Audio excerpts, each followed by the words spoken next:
وَإِذْ قُلْنَا لِلْمَلَائِكَةِ اسْجُدُوا لِآدَمَ فسجدوا إلا إبلیس ابا. صدق اللہ العظیم. درود شریف. اللہم صلی علی سیدنا مولانا محمد وعلی آل سیدنا مولانا محمد. طب القلوب ودوائها وعافیة الابدان وشفائها ونور الابصار وضیائها وعلی صاحب. گزشتہ اتوار کو بتایا تھا کہ یہ تذکرہ چھٹے مقام پر ہو رہا ہے. سیدنا آدم علیہ السلام کی تخلیق، ان کی خلافت اور ان کی تکریم، ان کا اعزاز اور ان کی جو تعظیم فرشتوں سے کرائی گئی. پیچھے قرآن کریم میں 6 جگہ سورہ بقرہ سے لے کے سورہ اعراف اور اب یہ سورہ طٰہٰ میں 6ٹھی جگہ ہے. ہر موقع پہ ہر جگہ پہ اپنے اپنے مقصد اور مصلحت کے تحت اس واقعے کو بیان کیا گیا ہے. یہاں پر بھی ایک خاص وجہ بتانے کی کہ ہم نے صرفنا فیہ قرآن میں بار بار نصیحتوں کو دہرایا ہے، وعیدوں کو دہرایا ہے. تو ایک وجہ تو یہی کہ یہ قصہ بھی بار ہم نے اسی لیے دہرایا ہے کہ لوگ اس سے نصیحت اور عبرت حاصل کریں. آدم کی اولاد، آدمی، انسان اس واقعے سے نصیحت حاصل کریں. یاد کرو، یاد دلاؤ اے حبیب وہ وقت جب میں نے فرشتوں سے کہا تھا اسجدوا لآدم، آدم کو سجدہ تعظیم و تکریم کرو، سجدہ تحیہ، تعظیمی سجدہ. بارہا میں بتا چکا ہوں کہ یہ تعبدی سجدہ کبھی بھی کسی بھی امت میں جائز نہیں رہا ہے. آدم علیہ السلام کے سجدے کا استحقاق، انہیں حق کیسے ملا، کیوں ملا؟ یا اللہ تعالیٰ نے یہ حق انہیں، تو اس کے مفسرین نے بہت سے اسباب بیان کیے ہیں کہ یہ تعظیم ان کی اس لیے بھی کرائی جا رہی تھی کہ اس وقت سب سے اشرف مخلوق فرشتے تھے. اللہ تعالیٰ کی مخلوق میں آدم علیہ السلام کی پیدائش سے پہلے سب سے اعلیٰ اور اشرف مخلوق فرشتے تھے. اللہ تعالیٰ کو خلیفہ بنانا تھا تو جو سب سے اعلیٰ اور سب سے اشرف لوگ تھے، اللہ تعالیٰ نے ان سب سے اشرف اور افضل لوگوں کو آدم کے سامنے جھکایا کہ خلافت کے مستحق. ایک بھائی اور بھی بیان کرتے ہیں علماء اکرام، یہ ہم آپ جس عالم میں رہ رہے تھے، عالم خلق بھی کہتے ہیں، عالم ناسوت، عالم خلق یا عالم ناسوت. عالم ملک بھی کہتے ہیں اس کو، عالم ملکوت فرشتوں کا عالم، فرشتوں کی دنیا. عالم امر ان عالموں سے بڑا عالم. عالم دنیا بھی ہے، اسے عالم دنیا بھی کہتے ہیں، عالم آخرت. اللہ تعالیٰ نے اپنے دست قدرت سے آدم علیہ السلام کو پیدا فرما کے آدم علیہ السلام کو عالم خلق اور عالم امر اور عالم ملک یا عالم ملکوت اور عالم دنیا یا عالم آخرت، تمام عالموں کی صلاحیتیں آپ بھی رکھ دی تھیں. فرشتوں میں عالم دنیا کی کوئی چیز نہیں ہے، نہ کھاتے ہیں نہ پیتے ہیں، تو یہ عالم ملکوت کی مخلوق ہیں. آدمی میں، انسان میں روح ایک ایسی چیز ہے جو عالم امر کی چیز ہے. روح ہمارے اندر ایسی چیز ہے جو عالم امر کی چیز ہے، اس عالم کی چیز نہیں. عالم ملک یا عالم ناسوت یا عالم دنیا کی چیز نہیں ہے. اس کے بارے میں پوچھا بھی گیا تو جواب یہی ملا، قل الروح من امر ربی، یہ جملہ قرآن کا بتا رہا ہے کہ روح جو ہے وہ اس عالم کی چیز نہیں ہے۔ تو آدمی میں اللہ تعالیٰ نے، انسان میں بے شمار خوبیاں ودیت کر دی ہیں، اور لگتا بھی ہے، ظاہر بھی ہوتا ہے دنیا میں کیسے کیسے انسان پیدا ہوئے، کیا کیا چیزیں ان سے ظاہر ہوئی۔ فرشتے عالم امر، عالم ملکوت کی چیزیں، عالم خلق اور عالم ملک سے ان کا کوئی تعلق نہیں ہے۔ یہ خوبی، یہ کمال سیدنا آدم علیہ السلام کو حاصل ہے۔ سیدنا آدم علیہ السلام میں روح تو عالم امر کی چیز ہے ہی، لیکن آدم علیہ السلام کی جو صورت ہے انسانی، جو ہماری آپ کی صورت ہے، تو علماء فرماتے ہیں خلق صورتہ فی احسن صورت علی صورت الرحمن، فرشتے پیدا کیے گئے ہیں، ان کے اندر حسن روحانی ہے، حسن ملکوتی ہے، لیکن فی احسن تقویم کا کمال انہیں حاصل نہیں ہے۔ صورت رحمان، حدیث میں فرمایا صورت رحمان، اللہ تعالیٰ نے آدم کو اپنی صورت میں پیدا کیا، صورت رحمان یہ کہا، یا اس کا مطلب فی صورت ہی میں یہ کہ اللہ تعالیٰ نے ان کو ان کی صورت میں پیدا کیا۔ دوسرے آدم علیہ السلام کا جو قالب بنایا گیا، قالب یہ ہمارا آپ کا جو ڈھانچہ ہے، اس میں بھی کہ اس قالب کی تخمیر، خمیر خدا نے خود اپنے دست قدرت سے 40 دن میں، ابلیس نے جب سجدے سے انکار کیا تھا تو اللہ تعالیٰ نے فرمایا لما خلقت بیدی، اللہ تعالیٰ نے فرمایا تو نے اس کی تعظیم کیوں نہیں کی جس کو میں نے اپنے دست قدرت سے پیدا کیا۔ یہ بھی فرمایا نفخت فیہ من روحی، ان کا ایک کمال یہ بھی ہے کہ میں نے ان میں اپنی روح پھونکی، اس لیے فقعوا لہ ساجدین، فرشتے سجدے میں گرے۔ چوتھے، جب سیدنا آدم علیہ نبینا علیہ السلام کی تخلیق ہو چکی اور ان میں روح پھونکی جا چکی، تو علماء فرماتے ہیں تجلی فیہ بجمیع صفاتہ، اللہ تعالی نے آدم میں روح پھونکنے کے بعد ان میں اپنی تمام صفات کی تجلی فرمائی۔ علم اللہ تعالیٰ کی صفت ہے، قدرت اللہ تعالیٰ کی صفت ہے، بصیر ہونا یہ بھی اللہ تعالیٰ کی صفت ہے، نصیر ہونا یہ بھی اللہ تعالیٰ کی صفت ہے، اور بہت سی وجوہات ہیں۔ لیکن ابلیس نے رب کا حکم نہیں مانا، اس کے اندر عجب پیدا ہو گیا، تکبر پیدا ہوا، تو سب فرشتے سجدے میں گئے الا ابلیس۔ ابلیس نے ڈٹ کر انکار کر دیا، کھل کر انکار کر دیا۔ پھر اللہ تعالیٰ نے آدم علیہ السلام سے فرمایا یا آدم قلنا یا آدم ان ھذا عدو لک ولزوجک، اے آدم دیکھو اب سنو، یہ تمہارا اور تمہاری زوجہ، تمہاری بیوی کا کھلا دشمن ہے۔ علماء فرماتے ہیں واضح کر دیا، انسان پر واضح کر دیا، جو انسان کے پہلے باپ ہیں، انسان کے سب سے بڑے باپ ہیں، ان ھذا عدو لک ولزوجک، واضح تو ان پر کیا گیا، بتایا تو ان کو گیا، لیکن نصیحت عبرت ان کی اولاد کو دینا ہے، ہدایت ان کی اولاد کو کرنا ہے۔ علماء فرماتے ہیں قرآن کریم میں تقریباً 42 جگہ یہ بات دہرائی گئی ہے، 42 جگہ، 42 مقامات پر تنبیہ کی گئی ہم کو کہ بے شک یہ ابلیس تمہارا دشمن ہے۔ اس چیز کو اللہ تعالیٰ نے 42 جگہ تقریباً بیان ذکر کیا ہے۔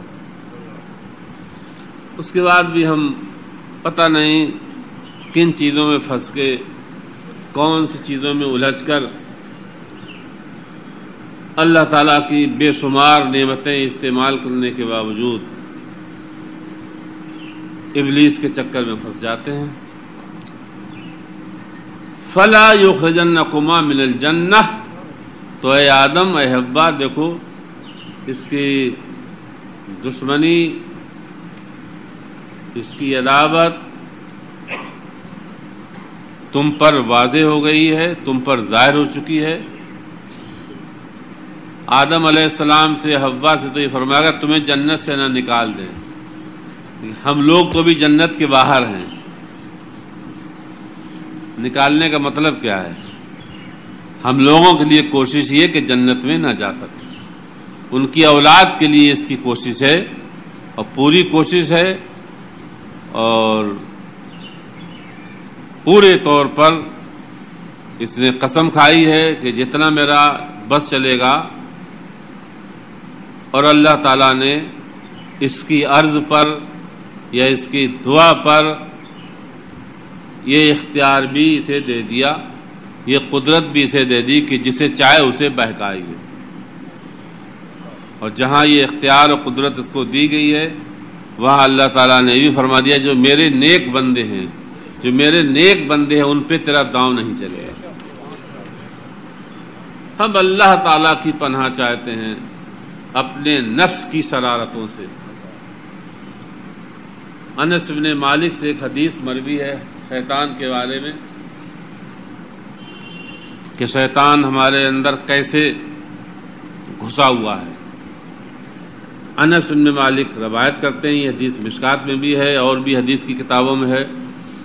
اللہ تعالیٰ کے پھر حبیب فرماتے ان الشیطان یجری من الانسان مجرى الدم، ان الشیطان یجری من الانسان مجرى الدم. جس طرح سے ہمارے اندر خون پوری باڈی میں جاری ہے، گردش کر رہا ہے، مجرى الدم، ہر رگ و ریشے میں اس کی سر جاری. یہ حدیث متفق علیہ ہے، ایسا نہیں متفق علیہ حدیث کہتے ہیں اس حدیث کو جو بخاری میں بھی ہو اور مسلم میں بھی ہو.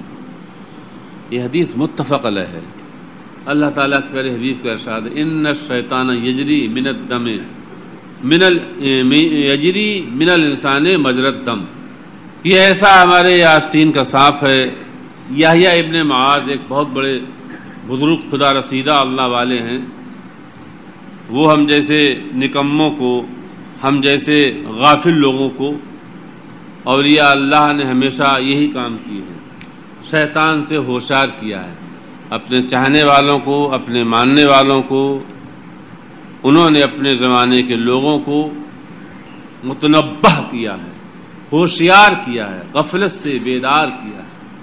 فرماتے ہیں شیطان و فارغ انت مشغول، دیکھ دیکھ تو شیطان کے سلسلے میں اتنا غافل مت رہنا، نہ اتنی غفلت سے کام لینا. الشیطان فارغ وانت مشغول، شیطان فارغ ہے، اسے کوئی اور کام نہیں ہے، نہ اسے کھیتی کرنا ہے، نہ اسے دکان چلانا ہے، نہ اسے نوکری کرنا ہے. وہ فارغ ہے اور تو مشغول ہے. وہ کھاتا بھی نہیں ہے، پیتا بھی نہیں ہے، اسے کوئی کام کا نہیں کرنا ہے. وانت مشغول، تو مشغول ہے. اب تو اپنی مشغولیت میں کہیں اس کے پھندے میں پھنس جانا. کتنی اچھی بات. الشیطان فارغ وانت مشغول، اور فرمایا ہوا یراک وانت لا تراہ، اور وہ تجھے دیکھ رہا ہے، تو اسے دیکھ نہیں رہا ہے. ہوا یراک وانت لا تراہ، شیطان ہمیں دیکھ رہا ہے لیکن ہم اسے. اور فرماتے وہ انت تنس الشیطان ولا ینساک، تو شیطان کو بھولا ہوا ہے، وہ تجھے نہیں بھولا ہوا ہے.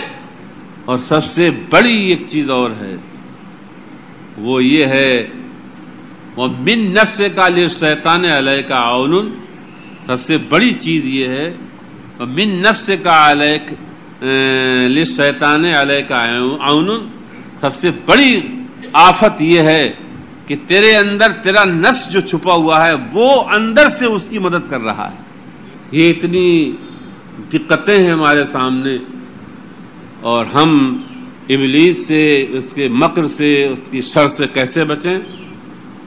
اللہ تعالیٰ نے اس لیے فرمایا اور فرماتا ہے ان الشیطان لکم عدو فاتخذوہ عدوا، ان الشیطان لکم عدو فاتخذوہ عدوا، بے شک شیطان تمہارا دشمن ہے، فاتخذوہ عدوا، تم بھی اسے دشمن ہی مانو. اتنی دقتیں، اتنی پریشانیاں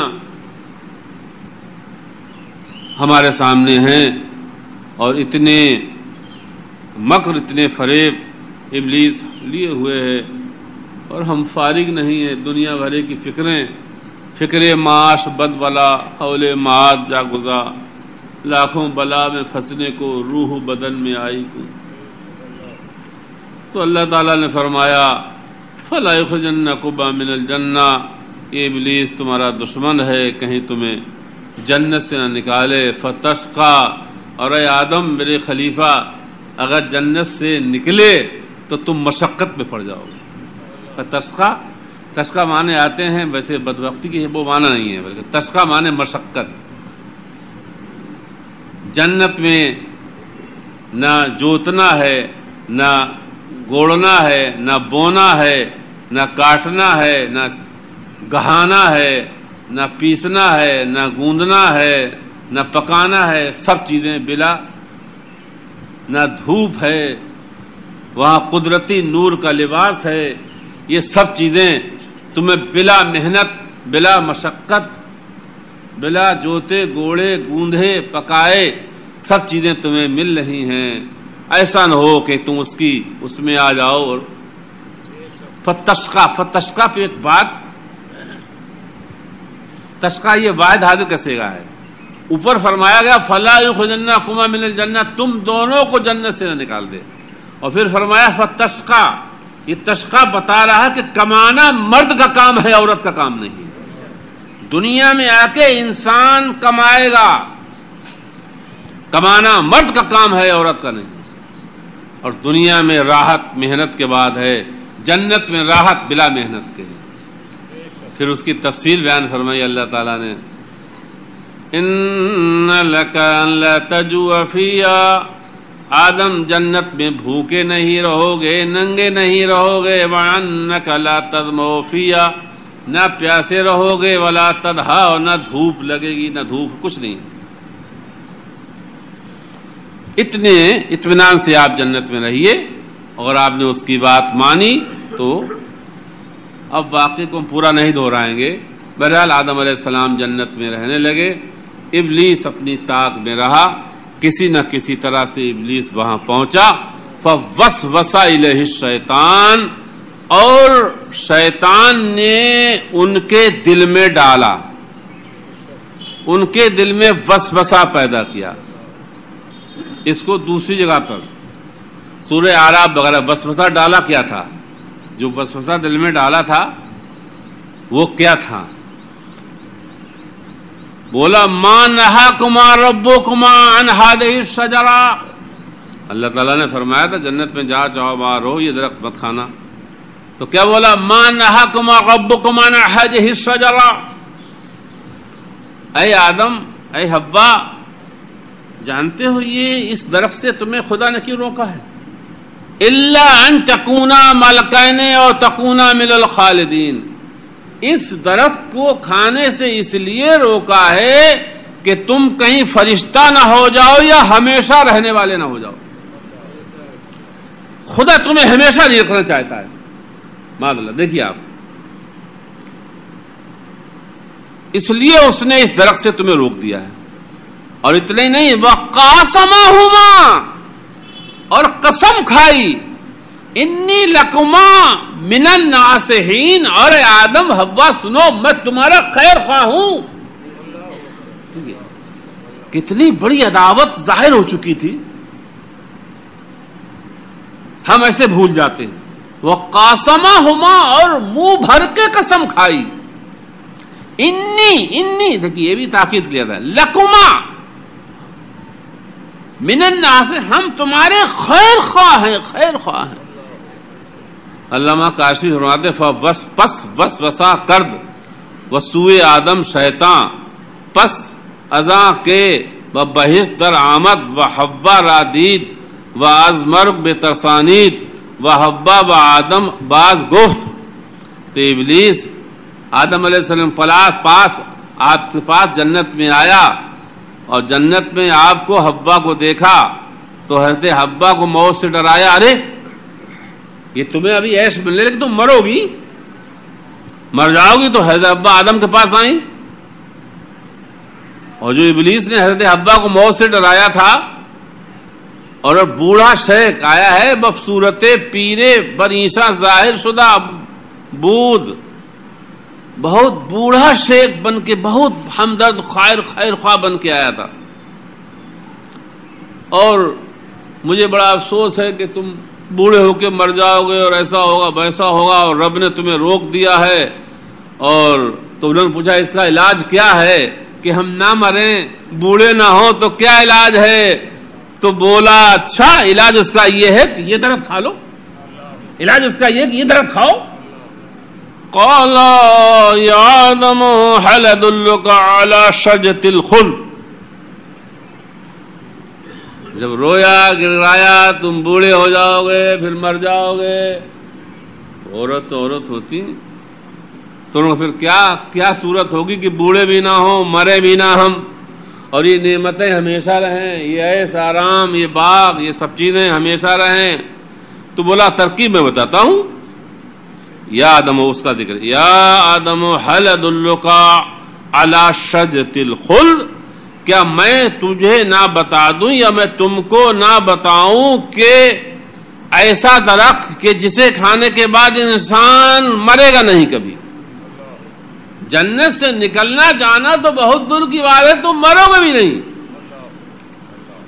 یہ آپ کی سلطنت، یہ آپ کے عیش و آرام، ملک لا یبلا، ایسا ملک بتاؤں گا، ایسی صورت بتاؤں گا کہ پھر تم ہمیشہ ہمیشہ رہو گے.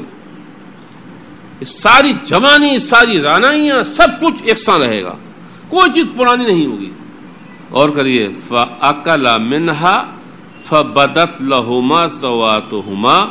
اس نے نصیحت کی، خیر خواہ بنا، بوڑھا شیخ بن کے آیا، پیرے مغاں بن کے آیا اور دھوکہ دے گیا. فَأَكَلَ مِنْهُمَا، تو وہ درخت جس سے منع کیا گیا تھا دونوں نے اس میں سے کھا لیا. جیسے ہی کھایا ہے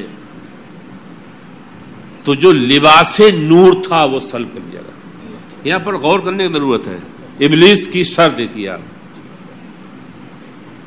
هل ادلک علی شجرۃ الخلد، شجرہ خلد، شجرہ خلد، درخت گندم کو شجرہ خلد.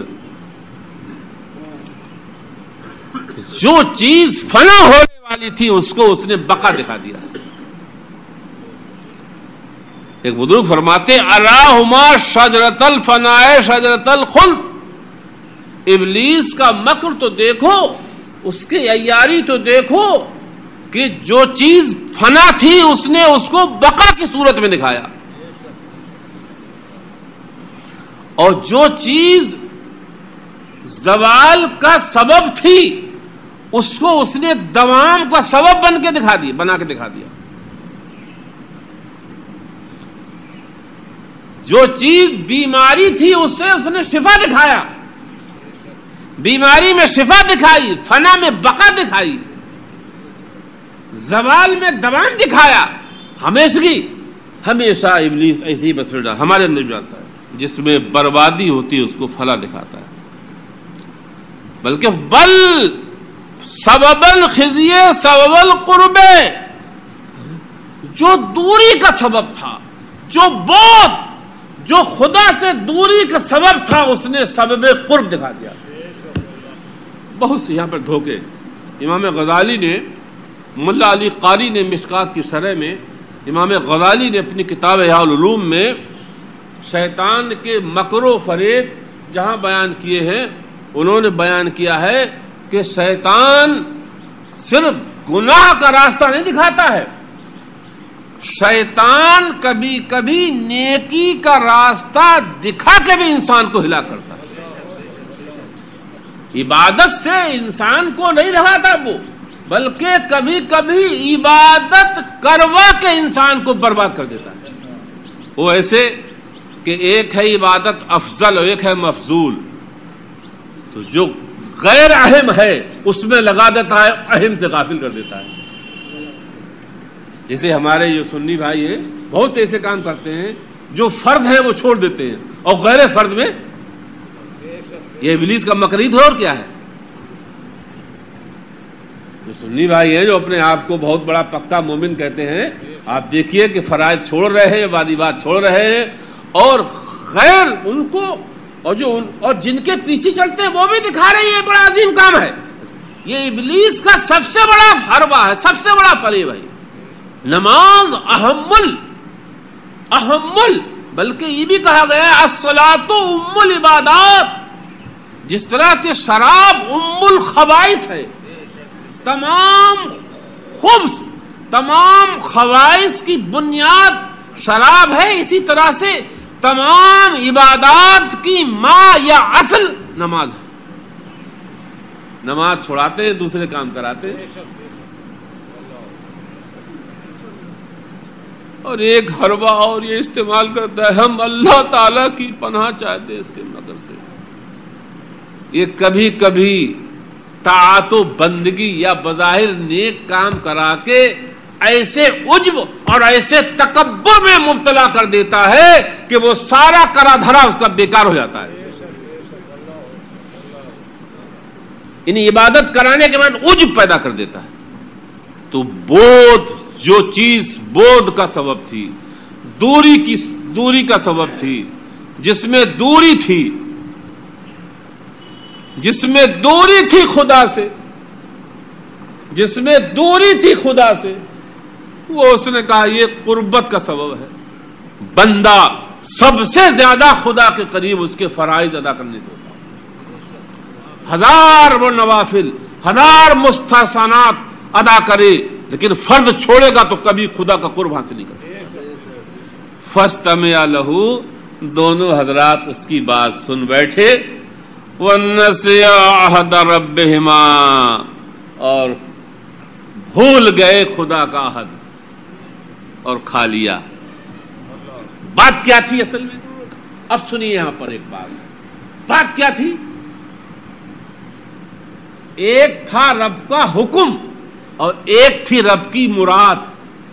دنیا ایک تھا رب کا حکم اور ایک تھی رب کی مراد.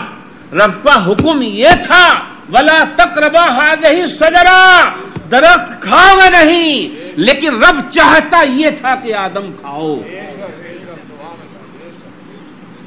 فَغَلَبَ مُرَادَهُ عَلَىٰ أَمْرِهِ، اللہ تعالی کی مراد اس کے حکم پر غالب آئی اور آدم نے کھا لیا.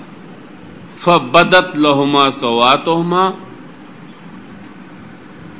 تو جو نورانی لباس تھا، بعض علماء فرماتے ہیں جو ہمارے آپ کے ناخن آدم علیہ السلام حوا کا پورا لباس ایسے ہی تھا. یہ پورا لباس ایسے ہی تھا. یہ صرف ناخن اتنے حصے میں باقی رہا، باقی لباس سلب کر لیا گیا. یہ نشانی اسی بات کی. بعد میں فرمایا نورانی لباس تھا. فَبَدَتْ لَهُمَا سَوْآتُهُمَا، تو ایک دوسرے کے سامنے ان کی شرمگاہیں کھل گئیں. پہلی گھبرا رہے آدم علیہ السلام. یعنی لباس جنت عدیسہ بریخت و برہنہ شدن، جو جنت کا لباس تھا وہ سلب کر دیا گیا. برہنہ قال ابن عباس انہما وریا من نور الذی کان اللہ البسہما ایاہ. عبداللہ ابن عباس فرماتے ہیں کہ اللہ تعالیٰ نے حضرت آدم حضرت حوا کو نور کا لباس پہنایا تھا جنت میں، وہ نورانی لباس ہی ان سے سلب کر دیا گیا. وقیل کان لباسہما الظفر، جب لغزش ہوئی تو وہ یہ لباس، یہ ناخن والا لباس تھا، یہ سلب کر لیا گیا. وقیل کان لباسہما خلا، بعد فرمایا ان کا لباس خلت تھا. حضرت وہی ابن کعب فرماتے ہیں قال علیہ السلام ان اباکم کان آدم رجلا طویلا قد نخت السحوق کثیر الشعر مباری العورہ. اللہ پاک کے نبی فرماتے اے لوگو تمہارے باپ تمہارے جد مرد طویل جیسے کھجور ہوتی ہے نا اس طرح تھے لمبائی، نہایت ہی حسین و خوبصورت، قد و قامت، کثیر الشعر، بال بہت عمدہ، موالی العورا، شرم گاہٹ بالکل ڈھکی ہوئی چھپی ہوئی، فلما وقع الخطیہ بدت سعوتہ، جب ان سے یہ لغزش ہوئی واقع ہوئی تو وہ لباس سلب کر لیا گیا، فانطلقا فی الجنہ، تو ادھر بھاگے جنت، ادھر بھاگ رہے ہیں درخت، فمر بشجرہ، تو ایک درخت سے گزرے، فاخذت بناصیتہ، تو آپ کی پیشانی اس درخت نے پکڑ لی، فاجلست ہو بٹھا دیا، فنادہ ہو ربہ، تو رب نے آدم کو پکارا، ندا کی، افرارم منی آدم، آدم مجھ سے بھاگ رہے ہو، افرارم منی آدم، قال یا رب تجھ سے بھاگ کے کہاں جاؤں گا، قال یا رب ولکن حیاء منک، شرم آ رہی ہے تجھ سے اس لیے بھاگ رہا ہوں، تجھ سے نہیں بھاگ رہا ہوں، تجھ سے شرم آ رہی ہے، تو نے سجدہ کرایا تھا، اکرام دیا، تکریم کی، سب سے اشرف مخلوق کو جھکا دیا، اور میں ابلیس کے پھندے میں آ کے درخت کھا گیا، اے رب میں تجھ سے نہیں بھاگ رہا ہوں، تجھ سے بھاگ کے کہاں جاؤں گا، خدا سے بھاگ کے جاؤ گے کہاں، اے آدمیوں کب تک بھاگو گے، اگر گناہ ہو گیا ہے تو رجوع کرو، توبہ کرو، دیکھیے خدا کا رحم، دیکھیے خدا کی رافت، دیکھیے خدا کی مہربانی، دیکھیے شیطان کو جتنا مکر کرنا تھا اس نے کر لیا، جتنا فریب دینا تھا وہ دے چکا، یہ اس کو بولتے قرآن فبدت لہما سوآتہما، سوآتہما، غور کرنا، آدم و حوا برہنہ ضرور ہوئے لیکن ایک دوسرے کی شرم خود ان پر ظاہر ہوئی تھی، بدت لہما سوآتہما لم تبدل غیرہما، کسی اور غیر نہیں دیکھا تھا، آدم علیہ السلام کے سطر کو، حوا کے سطر کو غیروں پہ ظاہر نہیں کیا گیا تھا، اگر یہ غیروں پہ ظاہر ہوتا فبدت منہما ہونا چاہیے تھا، لہما آیا لہما، بدت لہما، لہما بتا رہا ہے کہ یہ آپ کا سطر جو تھا صرف ایک دوسرے پہ ظاہر ہوا تھا، آدم کا حوا پہ، حوا کا آدم کا، اور غیروں سے محفوظ رکھا گیا تھا، کیوں؟ اس لیے کہ آدم علیہ السلام نے تواضع کیا تھا، آپ میں عاجزی تھی، آپ میں انکساری تھی، علماء فرماتے ہیں کہ جو تائب لوگ ہوتے ہیں، جو گناہگار لوگ ہوتے ہیں اور گناہگار ہونے کے بعد توبہ کر لیتے ہیں، ان کے اندر تواضع و تذلل پیدا ہو جاتا ہے، تو اللہ تعالیٰ ان کے عیب پھر غیروں پر ظاہر نہیں کرتا ہے، چھپا لیتا ہے، جیسا کہ ہمارے جد کریم کہ جو ان کی کمزوری تھی یا ان کا سطر تھا غیروں پر ظاہر نہیں کیا گیا، وَاتَّفِقَا يَخْصِفَانِ عَلَيْهِمَا مِنْ وَرَقِ الْجَنَّةِ، جیسے ہی یہ چیز ظاہر ہوئی تو حضرت آدم علیہ السلام حوا جنت میں کسی طرح سے، تو ایک درخت کے پاس، جسے بولتے ہیں درخت انجیر، انجیر کے درخت کے پتے لے کر کے اپنے سطح کو ڈھکا، اس کے بعد اب یہ استغفر اللہ ربی من کل ذنب واتوب الیہ